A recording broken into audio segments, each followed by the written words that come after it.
自閉症嘅小朋友咧，其實可以係好多感受嘅佢哋，不過咧，可能好多時都唔係好擅長去表達啦，唔識表達。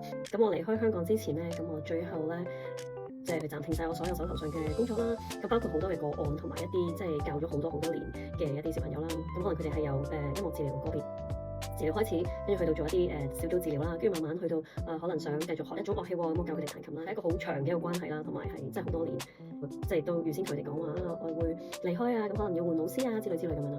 咁有呢一個自閉症嘅小朋友啦，跟咗好多年嘅，咁佢都10幾歲啦。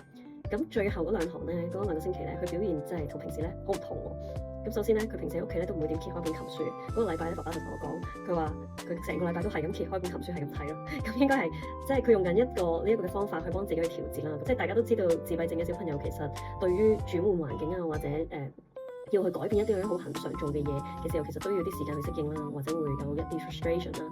咁佢就係啦，用呢個方法嚟幫自己調節咯，應該係。咁到最後一堂上堂嘅時候咧，佢咧上一堂咧就會講嘢喎，就喺度話：溫姑娘唔好去英國讀書。咁跟住我話：我唔係去英國讀書喎，冇人話係會去英國讀書喎。跟住我會翻嚟嘅喎。咁跟住佢就話打電話，電話鈴聲響咁。